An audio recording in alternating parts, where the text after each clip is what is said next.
சில ரிலேஷன்ஷிப்ல எனக்கு ரொம்ப டயர்டா இருக்குன்னு சொல்றது பிசிக்கல் டயர்ட்னஸ்ல இல்ல, அது இமோஷனல் ஓவர்லோடோட பெரிய அழுகை தான். ஹாய், இன்னைக்கு இமோஷனல் ரிலேஷன்ஷிப் சேலஞ்சில் டே 9. வணக்கம். இன்னைக்கு நம்ம பார்க்க போறது இமோஷனல் லோட் சேலஞ்ச். பில்ஸ் ஞாபகம் வச்சுக்கிறது, சில்ட்ரனோட ஸ்கெடியூல் மேனேஜ் பண்றது, பேரண்ட்ஸ் ஹெல்ப் பத்தி யோசிக்கிறது, கிராசரிஸ் முடிஞ்சிடுச்சான்னு கவனிக்கிறது, ஃபேமிலி பர்த்டேஸ் ஞாபகம் வச்சுக்கிறதுன்னு நிறைய விஷயங்களை சைலண்டா கேரி பண்ணிட்டே இருக்கிற பார்ட்னர் இருக்கலாம்.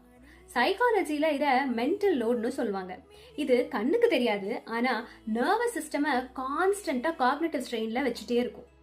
அப்ப என்ன நடக்கும்னா, short temper, forgetfulness, emotional exhaustion, யாருமே என்னை புரிஞ்சுக்க மாட்டாங்க அப்படிங்கிற ஒரு லோன்லினஸ் அவங்கள சுத்திக்கிட்டே இருக்கும்.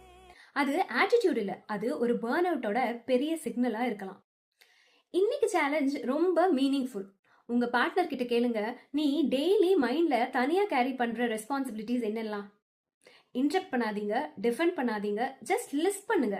அப்புறம் அதுல இருந்து ஒரு ரெஸ்பான்சிபிலிட்டியை இன்னைக்கு நான் எடுத்துக்கிறேன்னு சொல்லுங்க. சம்டைம்ஸ் நான் உன்னை லவ் பண்றேன் அப்படின்னு சொல்றது மட்டும் இல்ல, சில டைம்ஸ் நீ தனியா எல்லாத்தையும் சமாளிக்க வேணாம், கொஞ்சம் நானும் இந்த சுமைகளை தூக்கிக்கிறேன்னு சொல்றதும் உண்மையான லவ் தான். ஸோ இன்னைக்கு உங்க பார்ட்னர் கேரி பண்ற இன்விசிபிள் மென்டலோட புரிஞ்சுக்கோங்க. இன்னைக்கு ஒரு பேர்டனை ஷேர் பண்ணுங்க. அன்புடன் பவித்ரா.